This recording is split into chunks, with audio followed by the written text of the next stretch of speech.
বিষয়টা বলেন। আমার নাম হচ্ছে স্বপ্না। আসলে আপনার মেয়ের সাথে কি হয়েছে, মিলন মাস্টার কি করছে? আমার মেয়ের সাথে আছে, আমার মেয়ে বাড়ি এসে আমার কান্দি ফেলে ছাত্র যে মা আমার এটা করেছে। আমি কি বলবো, আমি বলার কোনো কথা না। কি করেছে যদি একটু বলতেন। এগুলো বলেন। প্রথম ক্লাস টাইমে ডাকি নিয়ে যাই, বছর দিয়ে বেড়া গেছে। বেড়া আসার পর হচ্ছে কয়েক তোমার মোবাইল কিনতে মানে টাকা দেবে না, তোমার কি টাকার সমস্যা, তুমি কি কোচিং করো না, তোমার মাসিক নিয়ে আসবো, তুই হাসে পোশাক ধরে নিয়ে আসবো, আপনি সকাল 8টার সময় আমার সাথে দেখা করবো, এইসব কথা বলছি। তো আপনি কি মিলন মাস্টারের সাথে কথা বলার চেষ্টা করছেন যে আমার মেয়ের সাথে এই ধরনের কাজ কেন করছেন, এগুলো কেন আমার সাথে বলছেন? কথা হয় না, কাকার সাথে হয়েছে, বাবার সাথে হয়েছে। তো এই বিষয়ে কি আসলে ইউনো মহোদয় বা পুলিশ প্রশাসনের কাছে কোনো অভিযোগ, লিখিত অভিযোগ দিয়েছেন কিনা? দিয়েছি। তারপরে এই কথা জানার পরে মিলন মাস্টার কোনো হুমকি ধামকি দিচ্ছে কিনা যদি একটু বলতেন। হুমকি ধামকি তো দিয়েছে, অনেক লোক আসছে আমার বাড়ি, অনেক মেয়ে ছিল আসছে। তারা কি বলে? হুমকি ধামকি দিয়েছে, আমার মেয়ের বলে বিয়ে হবে না, কথা শুনলে।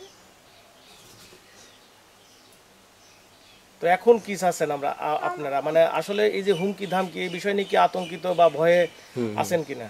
ভয়ে তো আছি, কখন কি হয় ভয় করছে। কালকে রাত্রে কি হয়েছে সেটাও বলেন। রাত্রে কি হয়েছে? রাতে লোকজন আশেপাশে ঘোরাঘুরি করতেছিল। তারা কি কিছু বলছিল না? না বলতেছিল না, পরে আমি ভয়তে আমি সরাই অন্য বাড়ি ছিলাম। আশ্রয় নেই। ওকে, ঠিক আছে। কবে, কোন দিন, কোথায়, কি বলছে বলো। আমার নাম শান্তনা।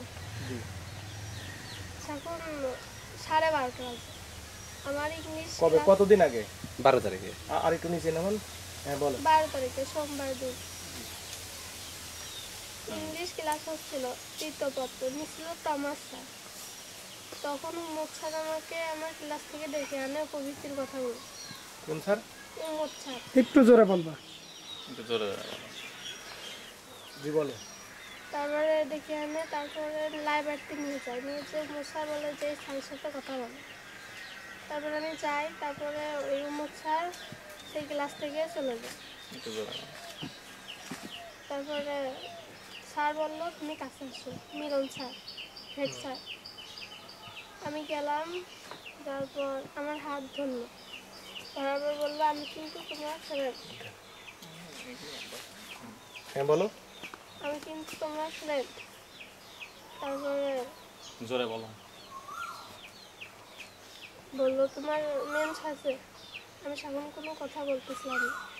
তারপর বললো তুমি ওয়াশরুমে যাবা, যে প্রস্রাব করো সেটা আমাকে দিবা, মানে একটা গোটে, ওটা সেভাবেই করবে। তখন আমি কোনো কথা না বলে তারপর শুনে আমার হাত ধরলো মিলন স্যার। হাত ধরার পর কি হয়েছে বলো, বলো। নির্ভয়ত বলো। হয় না কর। বলো তোমার নাম্বারটা দাও। আমি বললাম স্যার আমার মোবাইল নেই। পরে বছর মোবাইল না থাকলে আমি একটা কিনে দেবো। তারপর আমি করছি দরকার নেই। তারপর বলছে তুমি সকালে কোচিং করো না? আমি বলতেছি না। তোর কাছে করো না কেন, তোমার কি টাকার সমস্যা? আমি করছি না। তারপরে স্যার বললো যে কেন করে না, যত টাকা লাগে আমি দেবো, সকাল থেকে কোচিংয়ে চলে আসবো। তারপরে কি করলে সেগুলো বলো। আমার হাত ধরেছিল, এবং আমার হাতে চুমু দিচ্ছিল আর মুখে। তারপর জড়াই ধরলে সেটা বলো। ভুল কথা। তারপরে আমার হাত ধরে টেনে নিয়েছিল, তারপরে আমি জর্জনি করতেছিলাম। তারপরে স্যার বললো কি আসতো, তারপরে ভয়তে আমার সাইড দিলাম, এবং 8টায় আমার স্কুল যেতে বলেছিল। একা একা কোনো বন্ধু বন্ধুদের সাথে না, আর এই কতজন কেউ না জানে এটা বলছে। বাড়িতে বলতে নিচ্ছি। তারপর তো এখন তুমি কি চাচ্ছ? আমি সঠিক বিচারছি। ওকে, ঠিক আছে। আমার নাম শ্রী লক্ষণ কর্মকার। রামপ্রসাদ আমার বড় ভাই। গ্রাম একটু নিচে করো। স্বপ্না রানী আমার ভাবি, আর শান্তনা আমার ভাস্তি হয়। তাহলে আপনাদের ভাস্তির সাথে কি হয়েছে, মিলন মাস্টার কি করেছে, এই বিষয় নিয়ে যদি একটু বলতেন। আসলে ঘটনাটা আমি বলছি। ওই দিন আমার কারেন্ট বিল দেওয়ার ডেট ছিল, লাস্ট ডেট। আমি পান দিতে যাই। যাওয়ার পরে ওখানে একটু ভুল বিভ্রান্তি হয়, কাগজ নিয়ে যাইতে মনে থাকে না, পরে ফের ব্যাকে আসি। আসার পরে আবার ফের কাগজ নিয়ে যায়, কারেন্ট বিলটা মনে করেন দিয়ে আসি। আসার পরে তখন ধরেন প্রায় বাজে 11:30। তো শরীর খুব ক্লান্ত, আমি যে ঘুমালাম। ঘুমানোর পরে আমার বড় ভাইয়ের মেয়ে স্কুলে গেছে, যাওয়ার পরে এখন কি হয়েছে এটা তো আমি জানি না। আপনারও বাড়ি আসছে, আসার পরে ওর বাবা আমাকে বলছে যে এই ঘটনা। তো আমি পুরা ঘুমের ঝোল। আমার বড় ভাই চলে গেছে, বলতে লক্ষণ দরজা খোলে। মানে কি ঘটনার কথা শুনলেন একটু ক্লিয়ার বলুন। আমি বলি লক্ষণ দরজা খোলে। আমি বললাম কি হয়েছে? বলছে যে এরকম আমার মেয়ের সাথে খারাপ আচরণ হয়েছে স্কুল থেকে। আমি বললাম আচ্ছা আমি বিস্তারিত আপনি সব আমাকে বলেন।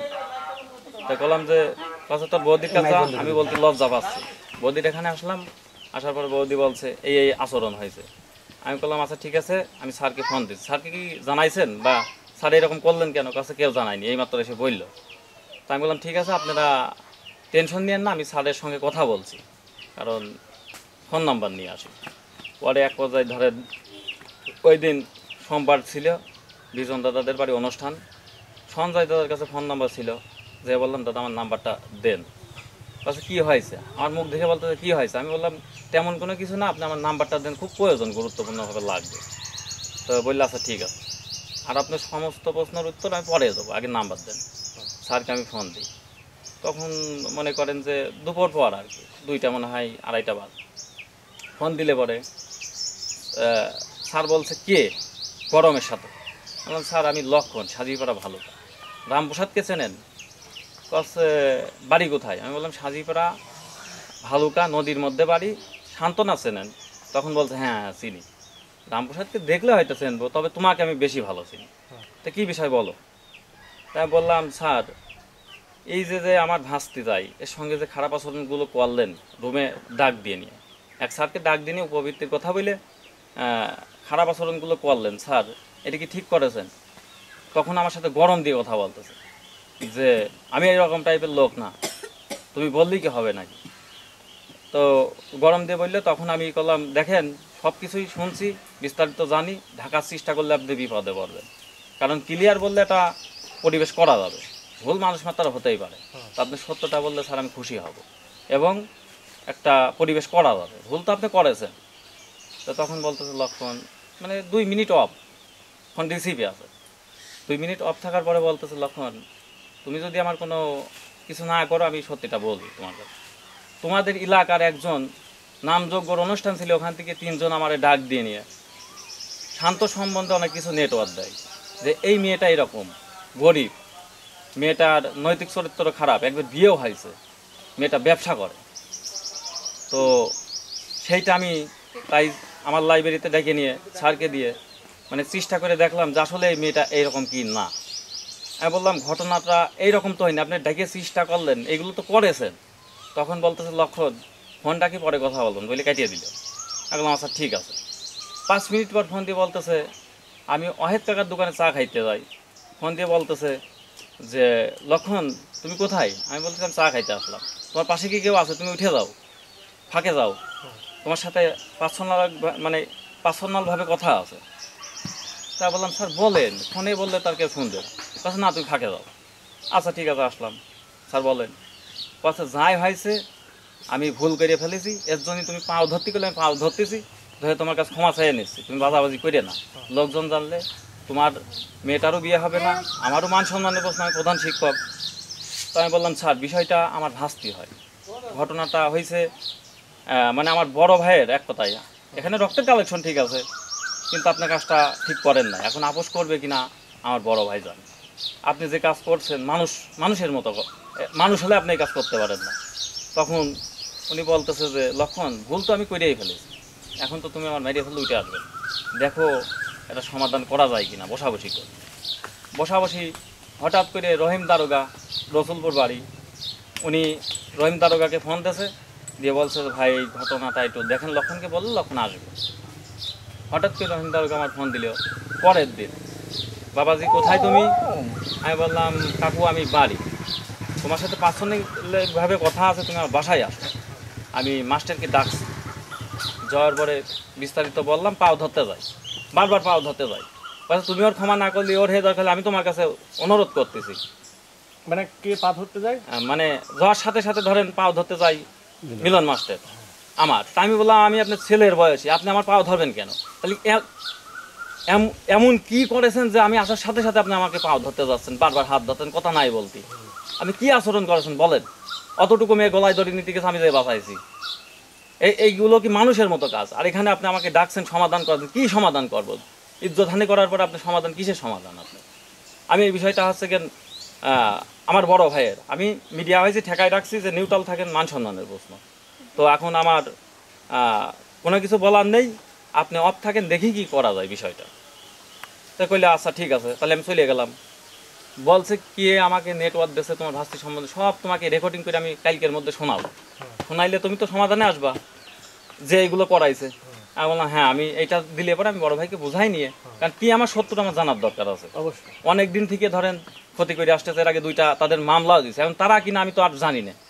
এখন স্যারের কে করাইছে স্যার নিজেই স্বীকার যাচ্ছে, নামও অলরেডি বলেছে যে অমক। মানে সেই নামগুলো যদি একটু বলতেন। সেই নামগুলো বলছি, সেই নামগুলো বলছে এই রতন, তারপরে পবন, বিষ্ণু, এই 3জন নাকি নামযোগ্যের মধ্যে এখানে ওকে নেটওয়ার্ক দিছে। এটা খেতাম তো। দেওয়ার পরে সে এগুলো পরীক্ষা করছে। মানে এই রতন, পবন এরা কোন জায়গার? এরা আমাদের পাড়ারই, এদের সাথে জায়গা জমিনে মামলা আছে, 12টা ডেট গেছে, এরা মামলা নিয়ে পারতেছে না। কয় এখান থেকে উঠানোর জন্য যা যা করা লাগে সব ব্যবস্থা করব আমরা। তাতে কত সময় ওরা ধৈর্য ধরবে? একের পর এক স্যার 2টা মামলাও দিছি, মাপ চাইছে, বের হয়ে আসে, কাগজপাতি নিয়ে 13 ডেট গেছে, উপস্থিত হয় না। লাস্টে আমাদের মারার জন্য, আমার 2 ভাইকে মারার জন্য 3000 টাকাও একজনকে দিছে। সে মানে রতন আর পবন, রতনই টাকা দেয়, আর এই লোকগুলো ও তো ঢাকা থাকে, লোকগুলো সেট করে দিয়ে এগুলো করায়। আচ্ছা, তো আপনি মিলন মাস্টারের কাছে জিজ্ঞাসা করলেন না যে আসলে ওরা আপনাকে বললো জি জি। আর আপনি আপনার স্কুলের শিক্ষার্থীর সাথে এই ধরনের কাজ করলেন, এটা প্রধান শিক্ষক হয়ে কিভাবে করলেন? এরকম প্রশ্ন আমি করেন বলছি যে স্যার ধরেন আপনাকে বললো যে এই লেভেলে রাখবা। আপনাকে বললো যে এইগুলো করো, সে তো শত্রুতামূলক বলতে পারে। তা আপনি একজন প্রধান শিক্ষক মানে আমার বাবার বয়সী, মানে আপনার উপরে ডিপেন্ড করে সব কিছু। আমরা বাবা মা দায়িত্ব বাড়িতে থাকলে, আর ওখানে পাঠানো হয় যত সময় থাকবে সম্পূর্ণ দায়ী দায়িত্ব আপনার। তা আপনাকে একজন বললেই তো আপনি কাজ করতে পারেন না। ওই বাবা ভুল হয়ে গেছে, আমি তোমার পায়ে ধরতেছি, উঠে ধরেন পাও ধরতে গেছে। এখন পাও ধরার তো কাজ না, আপনি যেগুলো করেছেন পাও ধরলে কি উঠে আসবে? কয় পাও ধরলে উঠবে না। এখন যাই হোক, যেভাবে হোক সমাধান করতেই হবে, কারণ আমার মান সম্মানের প্রশ্ন, আমি একজন হেডমাস্টার। আমি বললাম যে বিষয়টা ভেবে দেখি আমি। আচ্ছা, চলে গেছে। তারপরে গেছে, আমি তো তাকে এক পর্যায়ে পাঠাই দিছি, আমি তো জ্ঞানদান ফেরত করিনি, বিষয়টা জানলাম। পরের দিন ব্রিজে গেছি, এই সাজিপাড়ার থেকেই আমি বসে সময় পাইনি 8-10 জন লোক একের পর এক, একজন ফোন দিয়ে বলতেছে যে এর নাম গোপাল, যে লক্ষণ এসে বসলো। বলার সাথে সাথে ধরেন 10-12 জন লোক চলে গেছে আমার সামনে, লুঙ্গি উল্টো করে বাইরে বসে বলতেছে যে লক্ষণের আজ পিটানো হবে। আমি আত্মভয়তে আমি একা, 10-12 জন ক্ষতি করতেই পারে। এখন তাদের নাম জানেন? হ্যাঁ, নাম জানি, আমি বলতেছি। এখন আমি তো, আমার ভিতরে আতঙ্ক কাজ করতাম, পাটা কাঁপতেছে। দৌড়াই যে অহেদের দোকান থেকে, আমি অহেদের বলছিল কাকি আমার একটা কাশি দেন, ধার কাটা সুইট নিয়ে আমি ওখানে এমনিতে দিয়ে বাড়ি যাবো, না হলে তো আমি খালি হাতে, ওরা আমার মারতেও পারে। কাকি কছে বাবু কাশি নিবা? আচ্ছা নেও, মারামারি করে না। আমি কাছে না কাকি, আমার আত্মভয় তো আমার বুঝিয়ে ফেলেছে। কাছে কাঁপতো চোখে। আমি বললাম কাকি আমার ভয় করতেছে এতগুলো লোক। তো এক পর্যায়ে ধরেন কাশিটা হাতে নিয়ে মনে করেন যে তখন আমি বাড়ি আসি। বাড়ি আসার পরে কাশিটা পরে আমি ফেরত দিয়ে দিই। তো দেওয়ার পরে ওই পর্যন্ত আছে, ওখান থেকে বিষ্ণু সপি চলে গেছে কাছে বল্লভপুর যাবো। মানে আমি যখন আসতেছিলাম বল্লভপুর যাবো চল ভাবসার দিকে চলে গেছে। যাওয়ার পরে মহির ভাই আছে, মহির ভাইকে দিয়ে আমাকে 9টার দিকে ফোন দেওয়া হয়েছে, ওরা পাশে বসে থেকে, যে লক্ষণের ভাস্তে কী হয়েছে আপনি জানেন? আপনার সাথে ভালো সম্পর্ক। কাছে না তো আমি জানি না। তো কি হয়েছে বলো? কাছে এরকম অঘটন হয়েছে চৌরঙ্গি স্কুলের মধ্যে, আপনি কি জানেন? কাছে না। কাছে একটু খোঁজ নিয়ে দেখেন তোরা কেস কার্ডটায় গেছে কিনা। মহির আমাকে ফোন দিয়ে বলতেছে লক্ষণ তোমার কি হয়েছে, যে লোকের সাথে আমার কোনো যোগাযোগই নেই, হঠাৎ করে। তা আমি তখন মাথায় নিলাম যে ব্যাপার কি, আপনি হঠাৎ করে ফোন দিয়ে এই প্রশ্ন করতেছেন, কে গেছে আপনার কাছে? আমার তো প্রশ্ন থাকে। বলতেছে লক্ষণ ওই তোমার সাজিপাড়ার অমক অমক আইছিল। আচ্ছা, অমক অমক আইছে, আপনি তো জানেন আমি কেমন লোক, আপনি ফোন দিলেন কিভাবে? আপনি সরাসরি আমার বাড়ি এসে জিজ্ঞাসা করেন। আপনার ফোনে জিজ্ঞাসা করতেছেন, একটা মান সম্মানের প্রশ্ন। আবার পাশে লোক বসে রয়েছে, হচ্ছে বাপু ওই শোরের বাচ্চা কালকেই ধরবো, কালকেই মারবো। এত বড় কথা সাহস পাইলে আমার দিয়ে নেটওয়ার্ক নিয়ে জানার পরও তারপরে সে ফোন কাটিয়ে দেয়। দেওয়ার পরে স্যার ওদের তো তখন রাগ হয়ে গেছে, যেখানে আক্রমণ দিলাম ওখানে যে নেটওয়ার্ক নিতে গেলাম ঝাড়ি ঝাটকা হচ্ছে, বের করতে পারলাম না। তখন রাত 11টা বাজে, 11টা বাজিনি 10:30, একবারে সরাসরি রতন দাদার বাড়ি সেলতাম নাই 15-20 জন, 15-20 জন সেলতাম নাই যে আজকের মেয়ের উঠাই নিয়ে আসবো, ও কোনো কিছু তো হচ্ছে না। আর ও চা খাইতে আসে, ঘন ঘন আমি দোকানে যাই, বের হলি পরে মারিয়ে রাতির অন্ধকারে গায়েব করে ফেলা দেবো। আর রাতি মারলে কোনো সাক্ষী থাকবে না। আর ওই মেয়ের নিয়ে এই গেলে কথাটা কে বলছে? এই কথাটা বলছে হচ্ছে কেন বিষ্ণু আছে, পবন আছে, এইগুলোতে মনে করেন যে এইগুলো বলছে। আর সাথে লোক ছিল, আমি নিজে যাই, আমার মা ডাক দিয়েছে, লক্ষণ তুই এখানে কথা বলতেছি, বসে রয়েছি বাড়ির মধ্যে লোক। আমি সরাসরি উঠে যাই নিজে দেখবো, দেখার পর দেখি যে মেলা আলো, মানে এই পাড়ার ওরা ভাই ভাইস্তে মাইস্তে দিয়ে যেগুলো আর কি আমার ক্ষতি করার চেষ্টা করে, সবাই দেখে হাতুর মাতুন দিয়ে বাড়ির মধ্যে সেল টান নেবে। বিষয়টা জানার পরে আমি মুরালি কাকাকে ফোন দিই, মুরালি কাকার কাছে চুপ থাক, বাড়ির মধ্যে গেলে তখন দেখবি। তারপরে বিজন দাদাকে ফোন দিই, বিজন দাদা কয় লক্ষণ গ্যামজাম করিস না, কারণ তোরা একা থাকিস, আমাদের দলে রয়েছিস, ওইদিক সব এক, দরকার চাইপিয়ে যা। তো মন টন খারাপ করে রতন নামে একটা লোক ছিল চৌরঙ্গিতে ডাক্তারি করে, নাতুরিয়া বাড়ি। তা আমি এসে করছি দাদা কালকে বেচা কিনা করে ইন্ডিয়া চলে যাবো, কারণ আজ সম্ভব না, এত চাপ ঠেকানো সম্ভব না, বাড়ির পর পর্যন্ত চলে আসতেছে।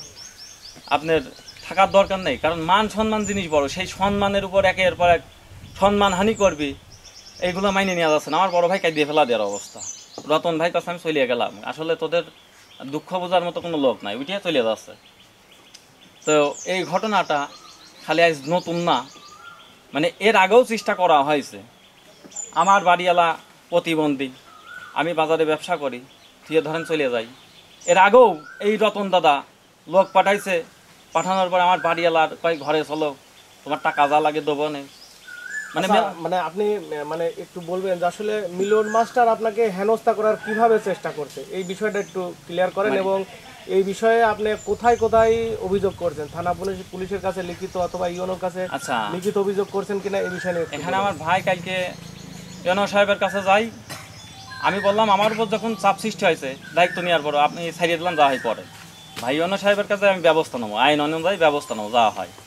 তো ওখানে গেলে পরে আমি স্যার আমি বাজারে কাশি দাও বটি বিক্রি করি, তো মনে করেন কুষ্টিয়াতে মাল কিনতে গেছি, কুমারখালীতে গেছি, হঠাৎ করে এর মধ্যে ফোন আসে আমার কাছে।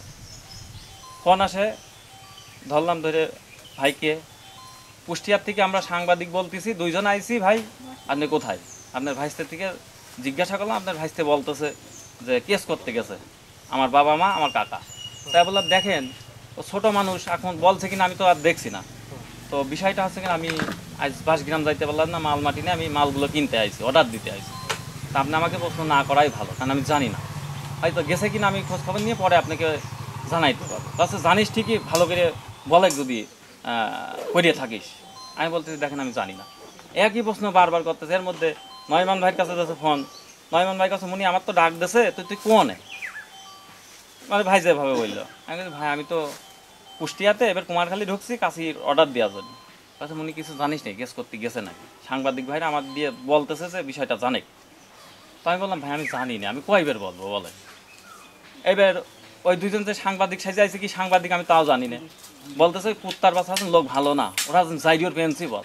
তখন আমি মার করেছি যে সাংবাদিক হলে কখনোই বকবেন আমার পক্ষ থেকে গেলে, সে আমাকে জিজ্ঞাসা করবে। তা নয়মান ভাই রিসিভি আছে ফোন, আমি বললাম ভাই আপনি ওনাকে ফোন দেন, কারণ উনি আমাকে বকলো কেন, আমি কি অপরাধ করেছি? ফোন দেওয়ার পরে ভাই আপনি আমাকে বকলেন কেন? আপনি সাংবাদিক ভালো, আপনি আমাকে প্রশ্ন করতে পারেন, আর আমি এটা যদি না জানি কীভাবে বলবো আপনাকে যে ভাই আমি জানি? তো আপনি আমাকে খারাপ বললেন কেন?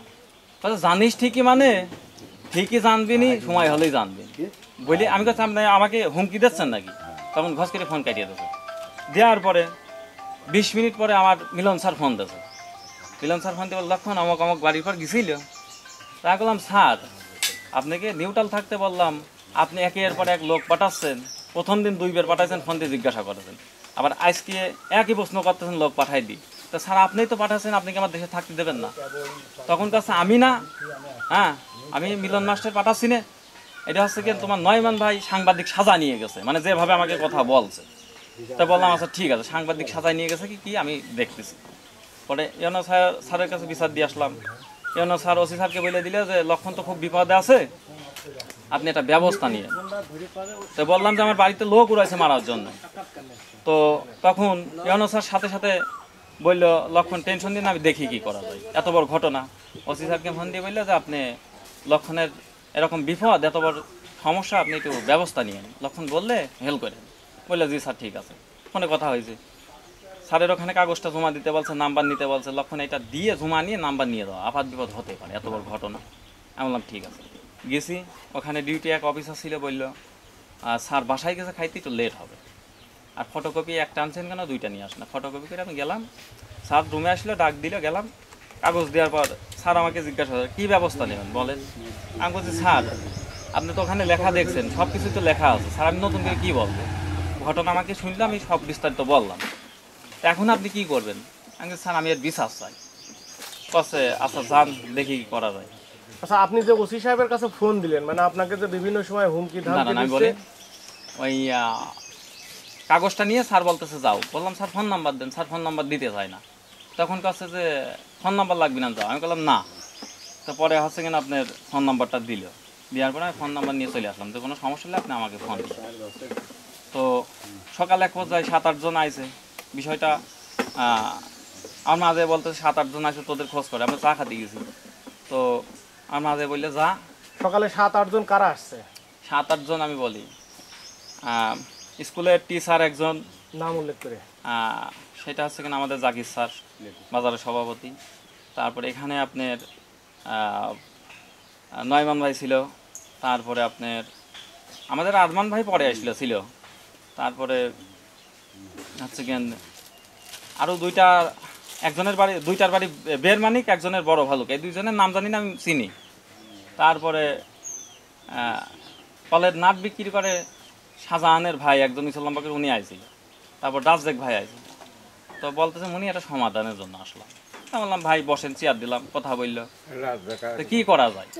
তো আমি বললাম যে দেখেন আমার ভাইয়ের সাথে কথা বলেন, কারণ আমি দায়িত্ব নিয়েছিলাম, আমার উপর চাপ সৃষ্টি হয়েছে, আমি এই বিষয়টা আর বলতে পারবো না, কারণ আমি নিজেই আতঙ্কে আছি। তো আমার ভাইয়ের সাথে কী কথা হয়েছে পরে আমি জানি না। আমার ভাই বলতেছে আমি আপোষ করবো না, বিচারে গেছি, বিচারে যেটা হয় মেনে নেব।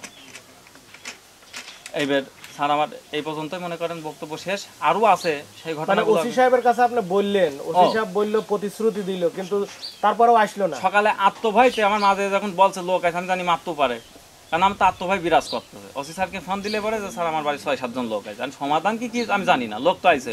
আর মা যে সেই হাঁপাচ্ছে টেনশনে, আমি ভয় পাইছি। বড় ভাই করলাম যাইয়েন না, কেন চার দোকানে বসেন। ওসি স্যারকে জানাইলে লক্ষণ কি হয়েছে, আমি বললাম এই ঘটনা। আচ্ছা ঠিক আছে, আপনি বাড়ির থেকে বের হন না। আমি বললাম স্যার আমি তো খুব ভয়তে রয়েছি, কাছে কারো কিছু বলার দরকার না, আপনি চুপ করে থাকেন, আমি খোঁজ পাঠাচ্ছি, একটা ব্যবস্থা নিচ্ছি। সকালবেলা বলছি, এখন পর্যন্ত কোনো ফোঁস কোনো কিছুই আসি নাই। সে পরে আমাকে ফোনও দিই নাই। আচ্ছা, আমরা যতদূর জানি যে আপনারা একটা সংখ্যালঘু পরিবার, আসলে মিলন মাস্টারের হুমকি ধামকিতে আসলে আতঙ্কে দিন পার করছেন কিনা বা ভয়ে আছেন কিনা যদি একটু বলতেন। ভয়ে বলতে ধরেন আশপাশে যেগুলো আছে সবাই এদের সাপোর্ট নিয়ে আসতেছে, আপোষে না আসলে যা হয় আর কি পরবর্তীতে ব্যবস্থা নেওয়া হবে। আপোষ বলতে কি, তারা কি কোনো টাকা পয়সার অফার দিচ্ছে নাকি? আমাকে টাকা পয়সার অফার পাশে লোক থেকে এর দিয়ে অফার দিয়ে আছে যে কত টাকা নিলে সমাধান হবে। আমি বলছি আমি কি ইজ্জত বিক্রি করবো টাকা নিয়ে? আমি টাকা নিয়ে কি করবো? টাকা নিলে কি আমার ফেরত আসবে? আমি কখনোই টাকার কাছে বিক্রি হব না। তো আপনারা এখন কি চাচ্ছেন?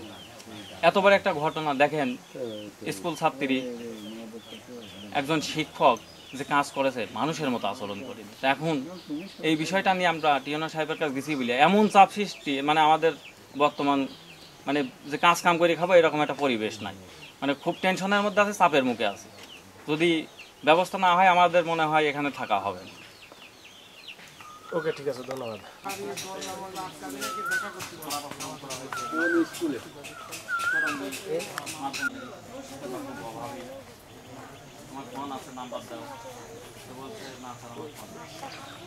ষষ্ঠ শ্রেণীর এক শিক্ষার্থী অভিযোগ করছে তাকে শ্লীলতাহানি করছেন আপনার লাইব্রেরির মধ্যে নিয়ে, এই বিষয়টি নিয়ে যদি একটু বলতেন। আমি শেখ রেজাউল করিম মিলন, প্রধান শিক্ষক, চৌরঙ্গি মাধ্যমিক বিদ্যালয়। আমি এই বিদ্যালয়ে 2013 সাল থেকে কর্মরত আছি এই পদে 2013 সাল থেকে। এর আগে শহীদ শেখ সদর বালিকা বিদ্যালয়ের প্রধান শিক্ষক ছিলাম আমি, এবং দীর্ঘদিন যাবৎ এই প্রতিষ্ঠানের প্রধান শিক্ষক থাকাকালীন আমি আমার যত শিক্ষার্থী আছে সমস্ত শিক্ষার্থীকে আমার সন্তানের মতো আমি লালন পালন করছি, এবং তাদেরকে এ যাবৎকাল আমার বিরুদ্ধে কোনো এই ধরনের কোনো অভিযোগ কেউ উত্থাপন করতে পারে নাই। তো আপনারা জানেন যে আমার বিরুদ্ধে কিছু কুচক্রী মহল ইতিমধ্যে ষড়যন্ত্র শুরু করেছে, এবং এই শিক্ষার্থীর বিষয়টা মূল বিষয় সেটা হচ্ছে যে এই শিক্ষার্থীর একটি চিঠি এবং একটা রুমাল আমরা উদ্ধার করি এই শিক্ষার্থীর ব্যাগ থেকে। তারপরে এই শিক্ষার্থীকে বিষয়টাকে সতর্ক করার জন্য স্কুলের পরিবেশ নষ্ট হচ্ছে, এই কারণে এই শিক্ষার্থীকে আমার এসে ডাকা হয় স্কুল টাইমে 12টা সাড়ে 12টার দিকে হবে হয়তো, স্কুল টাইমে দ্বিতীয় ঘন্টাকে সময় মনে হয় সম্ভবত, বা তৃতীয় ঘন্টার সময় ডাকা হয়, যেখানে আমার অ্যাসিস্ট্যান্ট হেডমাস্টার ছিল, আমার স্টাফ ছিল, আমার শিক্ষক মণ্ডলী ছিল, সবার সামনে এই মেয়ের এই বিষয়টা নিয়ে রুমাল এবং এই চিঠির ব্যাপারে তাকে প্রশ্ন করা হয়, এবং তাকে বিভিন্নভাবে শাসন করা হয় যে স্কুলের পরিবেশ তুমি নষ্ট করতেছো, এবং তুমি তুমি ক্লাস 6-এ পড়ো, তুমি বাচ্চা একটা মেয়ে, তোমার কি বয়স হয়েছে, তুমি এই সমস্ত ইস্যুর সাথে জড়ায় যাচ্ছ, এতেই আমার স্কুলের পরিবেশ নষ্ট হচ্ছে, আমি তোমাকে অভিভাবককে জানাবো, এবং তুমি যদি এরকম ফার্দারি করতে থাকো তাহলে পরে তোমার কিন্তু এই স্কুল থেকে আমরা এখান থেকে মানে টিসি দেবো। এইসব বিভিন্ন বিষয় শাসন করার করলে এই মেয়েটা আর কি বাড়ি দেওয়া হয়তো কান্নাকাটি করছে বা এই করছে যে হেড স্যার আমার বকাবকি করেছে, বা কিছু লোক এই বিষয়টাকে ভিন্নভাবে নিয়ে তার দিয়ে আমার বিরুদ্ধে ষড়যন্ত্রমূলকভাবে এই অভিযোগ উত্থাপন করেছে। আচ্ছা, এই চিঠিটা কে দিয়েছিল, রুমালটা কে দিয়েছিল, এবং চিঠির মধ্যে কি লেখা ছিল যদি একটু বলতেন? চিঠির মধ্যে কোনো একটা ছেলের চিঠি ওর ব্যাগে পাওয়া যায়, এবং একটা রুমাল পাওয়া যায়। তো ও তো একজন শিক্ষার্থীর ব্যাগ আপনি সার্চ করলেন, আসলে কেন সার্চ করলেন, কি উদ্দেশ্যে? মানে আমরা শিক্ষার্থীরা প্রায়ই স্কুলে মোবাইল নিয়ে আসে, তো আমরা মাঝে মধ্যে ব্যাগ সার্চ করি এবং মোবাইল পাওয়া যায়। মানে স্কুলে মোবাইল নিয়ে আসা নিষিদ্ধ, মানে স্কুলে ক্লাসরুমে মোবাইল নিয়ে আসা নিষিদ্ধ, কিন্তু অনেক ছেলেমেয়েরা মোবাইল নিয়ে এসে স্কুলে বিভিন্ন ভিডিও গেম এবং বিভিন্ন অশ্লীল ছবি এগুলো তারা দেখে। এই কারণে আমরা এটা শাসন করার জন্য আমরা তাদের স্কুল ব্যাগগুলো আমরা সার্চ করি মাঝে মধ্যে, যে তার স্কুল ব্যাগে মোবাইল আছে কিনা বা কোনো অপ্রয়োজনীয় কোনো আছে কিনা। আচ্ছা, ওই স্কুল ব্যাগটা কে সার্চ করেছিল? স্কুল ব্যাগটা আমার সহকারী প্রধান শিক্ষক সার্চ করে। তিনি পুরুষ না মহিলা? পুরুষ। আচ্ছা, একজন নারী শিক্ষার্থীর, উঠতি বয়সী নারী শিক্ষার্থীর ব্যাগ কোনো পুরুষ মানুষ সার্চ করতে পারে? আচ্ছা, এটা শিক্ষক সে। এখন যেহেতু আপনার স্কুলে আয়া আছে এবং নারী শিক্ষক আছে, তো পুরুষ শিক্ষকদের আপনি কেন সার্চ করাইলেন? আচ্ছা, ওখানে তো স্যানিটারি প্যাডও থাকতে পারে, আদারওয়াইজ আরো কিছু থাকতে পারে, আপনি কেন সার্চ করেন পুরুষ শিক্ষক? মানে স্কুলে তো এখানে কো এডুকেশন, স্কুলের ছেলেমেয়েরা একসাথে ক্লাস করে। হ্যাঁ, তো যে শিক্ষক দেখা যাচ্ছে যে যেহেতু সে সহকারী প্রধান শিক্ষক, আমাদের নির্দেশ দেওয়া আছে যে স্কুলে ছেলেমেয়েরা স্কুলে মোবাইল আনে কেন, বিশেষ করে আমরা মোবাইলটার উপরে, বিশেষ করে যে টাচ মোবাইল, এই টাচ মোবাইলটার ব্যাপারে আমরা খুব গুরুত্ব দিছি। এই টাচ মোবাইলটা ব্যাগের মধ্যে ছেলেমেয়েরা রাখে, মেয়েরা উভয়ই এরকম নিয়ে আসে, মানে তারা গোপন করে রাখে। হ্যাঁ, তার বডি তো সার্চ করা হয় না, এবং তার মোবাইল তার ব্যাগে আছে কিনা এই জিনিসটা সার্চ করার জন্য আমরা আসলে সহকারী প্রধান শিক্ষক দিয়ে আমরা এটা। আচ্ছা, যখন দেখলেন চিঠি এবং রুমাল, তখন ওকে না ডেকে ওর অভিভাবককে ডাকলে বিষয়টা ভালো হতো না? অভিভাবককে আমরা প্রথমেই আমরা সতর্ক করতে চাইছি, এবং যাতে এই জিনিসটা ফার্দার না করে, এবং তারপরে শিক্ষকদেরও তো কিছু দায়িত্ব আছে শিক্ষার্থীর প্রতি, তাকে শাসন করা। তো এই জন্য আমরা প্রাথমিকভাবে এটা শাসন করেছি। এটা তো ক্লাস টাইমে, এটা তো আর এই ধরনের অভিযোগ আমার বিরুদ্ধে কোনোদিন হয়ও নাই, আর এইটা হওয়ার কথা না, এটা সম্পূর্ণ ষড়যন্ত্রমূলকভাবে করা হয়েছে বলে আমি মনে করি। আর কারো কোনো প্রশ্ন?